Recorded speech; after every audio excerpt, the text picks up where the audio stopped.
उस आदमी के चेहरे के हाव भाव को भांप कर ध्रुव की आड़ लेते हुए विदुर ने अंगूठी में से ही कहा, आप जैसा सोच रहे हैं मेरी अमृत धारा बिल्कुल भी वैसी नहीं है। इस अमृत धारा के जरिए शक्ति के सितारे को बढ़ाने में काफी मदद मिलेगी। ये ट्रेनिंग के दौरान इंसान की घायल मांसपेशियों को बहुत ही जल्द मजबूत कर देती है, जिससे कि आप अपनी ट्रेनिंग को आगे भी जारी रख पाते हैं। इससे किसी को कोई भी नुकसान नहीं होगा। इतना सुनने के बाद उस आदमी ने शीशी को वापस मेज पर रख दिया और कहा, क्या आप थोड़ी देर के लिए रुक सकते हैं? उसके इतना कहते ही एक पल के लिए ध्रुव सोच में पड़ गया और विदुर से कहने लगा, आचार्य, कहीं ऐसा तो नहीं कि इस आदमी को अमृत धारा के बारे में कुछ पता चल गया है और अब ये हमारे खिलाफ किसी साजिश को अंजाम देने के बारे में सोच रहा हो? ये सुनकर तुरंत विदुर ने धीमी आवाज में जवाब देते हुए कहा, अरे इतना घबराओ मत, ऐसी कोई बात नहीं है, पहले उसकी पूरी बात तो सुन लो। तभी उस शख्स ने अपनी बात को पूरा करते हुए कहा, दरअसल इस दवा को परखने के लिए मुझे किसी खास आदमी को बुलाना होगा। ये सुनने के बाद अब ध्रुव को विदुर की बातों पर यकीन हुआ और उसने हाँ के इशारे में अपना सिर हिलाते हुए कहा, जी ठीक है, आप इसे परखने के लिए जिसे चाहे बुला सकते हैं। इतना कहते हुए ध्रुव वहीं पास में रखी हुई कुर्सी पर जाकर बैठ गया। उस शख्स के कमरे से बाहर जाने के बाद भी ध्रुव और विदुर ने होशियारी से काम लिया और उस इंस्पेक्शन रूम में बिना एक दूसरे से बात करते हुए चुपचाप बैठे रहे, क्योंकि दोनों अपनी पहचान को किसी के भी सामने उजागर नहीं करना चाहते थे। कुछ ही देर में वो आदमी अपने साथ एक और आदमी लेकर इंस्पेक्शन रूम में वापस आ गया। उस दूसरे आदमी ने एक हरे रंग का कपड़ा पहना था, लेकिन उसके कपड़ों पर कुछ इस तरह के निशान थे जिसे देखकर ये साफ साफ पता चल रहा था कि वो एक हकीम था। उस आदमी ने उस हकीम का परिचय देते हुए कहा, मैं आपको बताना चाहूंगा कि ये हमारे नीलामी घर के चरक गुरु हैं, जो महादक्ष रैंक हासिल कर चुके हैं, यानी शून्य, एकलव्य और दक्ष रैंक से भी आगे। साथ ही साथ ये हकीम भी हैं, इसलिए इन्हें चरक गुरु कहते हैं। चरक गुरु की पहचान जानने के बाद ध्रुव थोड़ा सा हैरान हो गया। ऐसा पहली बार था जब उसने अपनी आंखों के सामने विदुर की तरह ही किसी औषधि बनाने वाले हकीम को देखा था। चरक गुरु के चेहरे पर एक अहंकार वाली मुस्कुराहट नजर आ रही थी, एक ऐसी मुस्कुराहट जो कि अमूमन हर हकीम के चेहरे पर होती ही थी। जिस वक्त ध्रुव चरक गुरु को गौर से देख रहा था, उसी समय चरक गुरु भी ध्रुव को समझने की कोशिश में लगा हुआ था। मार्कस पर हकीम शक्तिशाली तो थे ही, साथ ही साथ वो तरह तरह की औषधि बनाने में माहिर हुआ करते थे, इसलिए उनकी सभी इज्जत करते थे। चरक गुरु ने ध्रुव की उस शीशी को उठाया और उसे ध्यान से देखने लगा। उसने उस शीशी के ढक्कन को खोला और उसकी खुशबू को सूंघकर कुछ समझने की कोशिश की। अगले ही पल उसने शीशी की कुछ बूंदों को एक कांच की ट्यूब में डालकर उसमें एक पाउडर मिलाया, जिससे उसका रंग बदलकर और गहरा हरा हो गया।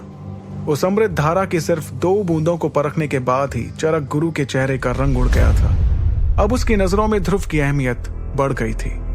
चरक गुरु ने उस आदमी के पास जाकर उससे कहा, यह अमृत धारा बढ़िया है, इन्होंने जो भी इसके बारे में बताया सब सच है। चरक गुरु से इतना जानने के बाद उस आदमी के चेहरे पर एक राहत नजर आई।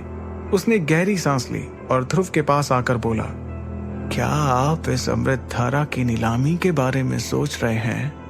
उस आदमी के इतना कहते ही ध्रुव ने बिना देर किए तुरंत जवाब दिया, हाँ, आपने बिल्कुल ठीक कहा, मैं इसकी नीलामी के बारे में ही सोच रहा था।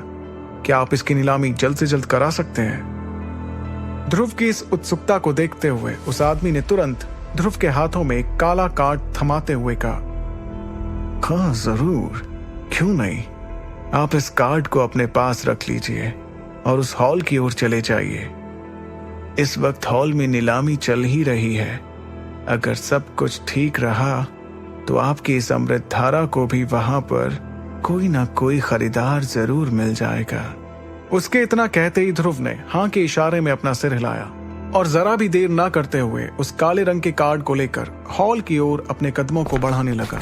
ध्रुव के इंस्पेक्शन रूम से निकलने के तुरंत बाद वो आदमी चरक गुरु के पास गया और धीरे से उससे पूछने लगा, चरक गुरु, क्या सही में वो आपको कोई हकीम नजर आता है? उनकी बात पर चरक गुरु ने तुरंत जवाब दिया, हाँ, वो सही में एक हकीम है। उसकी आवाज में जो भरोसा नजर आ रहा था, उससे मुझे साफ लग रहा है कि वो झूठ नहीं बोल रहा था। इतना कहने के बाद चरक गुरु ने कुछ सोचते हुए आगे कहा, लेकिन मुझे ये समझ नहीं आ रहा है कि वो आखिर आया कहां से है, क्योंकि जहां तक मुझे मालूम है मेसोडोरिया शहर में ऐसा तो कोई हकीम है ही नहीं जो कि एकलव्य रैंक को हासिल करने के लिए अमृत धारा को बना सके।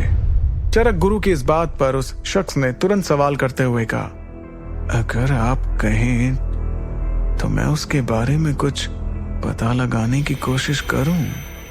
यह सुनकर चरक गुरु ने बिना देर किए कहा, नहीं नहीं, अभी नहीं। सभी हकीम बड़े ही अजीबोगरीब तरह के होते हैं। अगर उसे इस बात की जरा भी भनक लग गई कि कोई उसकी जासूसी कर रहा है, तो फिर वो और भी ज्यादा सतर्क हो जाएगा। फिलहाल ऐसा कोई भी कदम गलती से भी मत उठाना। इतना कहने के बाद चरक गुरु ने उस आदमी के पास आकर धीरे से कहा, तुम उसके लिए कुछ ऐसा करो जिससे कि उसे हमारी नीलामी से कोई ना कोई फायदा पहुंचे, और इसके लिए तुम्हें क्या करना है मेरे ख्याल से तुम इस बारे में अच्छे से जानते हो। उस आदमी ने एक शातिर मुस्कान के साथ कहा, जी मैं समझ गया, आपका मतलब क्या है, काम हो जाएगा। इंस्पेक्शन रूम से बाहर जाने से पहले चरक गुरु ने उस आदमी से कहा, और हाँ, एक बात हमेशा याद रखना, भले ही अमृत धारा लाने वाला वो शख्स हमारा अच्छा दोस्त ना बन पाए, लेकिन हमें ऐसी कोई गलती नहीं करनी है जिससे कि वो हमारा दुश्मन बन जाए, वरना नतीजा ना तुम जानते हो और ना ही मैं। उधर दूसरी तरफ नकाबपोश ध्रुव ने उस हॉल के अंदर अपना कदम रखा जहां नीलामी चल रही थी। इस बड़े से हॉल में रोशनी कम और अंधेरा ज्यादा था। हॉल के बीचों बीच लाल रंग का गाउन पहने एक लड़की खड़ी थी। उस लड़की के ठीक ऊपर रोशनी का एक गोल घेरा पड़ रहा था और पूरे हॉल में सिर्फ उस लड़की पर ही रोशनी थी। उस लड़की के वहां पर खड़े होते ही लोगों की तालियों की गड़गड़ाहट से पूरा हॉल गूंज रहा था। इस माहौल को देखकर ध्रुव भी हैरान रह गया। हॉल के बीचों बीच लाल गाउन में खड़ी वो लड़की किसी भी चीज की नीलामी के लिए अपनी आकर्षित कर देने वाली मीठी आवाज का इस्तेमाल कर रही थी। ये उसकी आवाज का जादू ही था जो एक साधारण सी चीज की कीमत को भी आसमान तक पहुंचा देता था। हॉल में ध्रुव ने अपनी नजरों को चारों तरफ दौड़ाया और अपने लिए ऊपर की तरफ एक खाली जगह ढूंढकर बैठ गया। इस जगह पर बैठकर ध्रुव अब उस लड़की को अच्छे से देख पा रहा था। वहां बैठने के थोड़ी देर बाद आसपास से आती आवाजों को सुनकर उसे इस बात का अंदाजा लग गया कि नीलामी में आए आधे से ज्यादा लोग सिर्फ उस लड़की को देखने के लिए ही वहां पर आए हुए थे। ये लड़की दरबार महल की हर नीलामी को संभालने वाली सायरा दरबार थी। मेसोडोरिया शहर में सायरा की खूबसूरती के चर्चे चारों तरफ फैले हुए थे। उसका गोरा रंग, पतली गर्दन और तीखे नयन नक्श से किसी की नजर नहीं हटती थी, और वो जो कुछ भी पहनती उसमें वो किसी भी अप्सरा से कम नहीं लगती थी। हॉल के बीचों बीच खड़ी सायरा को देखने के बाद ध्रुव ने हॉल में बैठे सभी लोगों की तरफ नजरें घुमाना शुरू किया। तभी उसकी नजर एक ऐसे शख्स पर पड़ी जिसे देखकर वो पूरी तरह से हैरान हो गया और उसके मुंह से निकला, बाबा यहाँ पर? अपने पिता अरेंद्र को वहां देखने के बाद कुछ वक्त के लिए उसकी नजरें उन पर ही ठहर गईं और उसने मन ही मन में कहा, क्या बाबा को भी इस लड़की में कोई दिलचस्पी है जो वो यहाँ पर आए हुए हैं? लेकिन अपने पिता को लगातार हैरानी से देखने के बाद अगले ही पल उसे इस बात का एहसास हुआ कि वो उनके बारे में गलत सोच रहा था, क्योंकि अरेंद्र की नजर सायरा पर नहीं बल्कि नीलामी के लिए आने वाली किसी चीज का इंतजार कर रही थी। ध्रुव ने अपने पिता की तरफ देखते हुए अपने आप से कहा, आखिर बाबा इस नीलामी में क्या लेने आए हुए हैं? थोड़ी देर में ध्रुव की नजरें उसी मेसोडोरिया शहर के दो दूसरे दल, आमिश दल और लश्कार दल के लीडर्स पर गई। उन सभी को वहां पर देखने के बाद ध्रुव ने कुछ सोचते हुए खुद से कहा, आखिर इस हॉल में ऐसी कौन सी चीज की नीलामी होने वाली है जिसके लिए इन सभी दलों के लीडर्स को नीलामी में आना पड़ा? हो ना हो कोई खास बात तो जरूर है जो ये तीनों एक साथ यहाँ पर दिखाई दे रहे हैं। उन्हें देखने के बाद एक बार फिर से ध्रुव की नजर सायरा पर गई और उसने इस बार उसे देखते हुए मन ही मन में कहा, मुझे तो लगता है कि इस लड़की की खूबसूरती और आवाज का जादू ही कुछ ऐसा होगा जिससे हर कोई इसकी ओर खिंचा चला आता होगा। नीलामी के वक्त जब बोली लगाने वाले लोगों को ये देखती होगी तो उस समय यहाँ का माहौल कुछ और ही हो जाता होगा। ध्रुव सायरा के बारे में मन ही मन ये सब कुछ सोच ही रहा था कि उसने देखा कि सायरा ने अपने दोनों हाथों को मिलाते हुए 2 बार ताली बजाई। उसका ये इशारा मिलते ही वहां रखी एक मेज पर रखे लाल रंग के कपड़े पर सफेद रंग की रोशनी पड़ी। उस लाल रंग के कपड़े के नीचे कुछ रखा हुआ था। अगले ही पल सायरा की मीठी आवाज उस हॉल में गूंजी। ये आप सभी के लिए है। आज नीलामी घर में एक अनमोल चीज नीलामी के लिए आई है। मैं उम्मीद करती हूँ कि यहाँ बैठे सभी लोगों को ये चीज बहुत ही दिलचस्प लगेगी और आज उसकी बोली बहुत ऊंचाई तक पहुंचेगी। सायरा के अगले ही इशारे पर एक लड़की उस मेज के पास पहुंची और उस चीज को ढके हुए लाल रंग के कपड़े को हटा दिया, जिससे सबकी नजरों के सामने ध्रुव की लाई हुई अमृत धारा की वो हरे रंग की शीशी दिखाई देने लगी। सायरा ने अपने कदमों को उस शीशी की ओर बढ़ाया और उसे अपने हाथों में उठाने के बाद हॉल में बैठे हुए हर शख्स को वो हरे रंग की अमृत धारा दिखाने लगी। हॉल में बैठे सभी लोगों की नजरें इस वक्त सायरा के हाथ में मौजूद उस अमृत धारा की शीशी पर टिकी हुई थी। सभी लोगों का ध्यान तोड़ते हुए सायरा ने अपनी मीठी आवाज में कहा, अमृत धारा।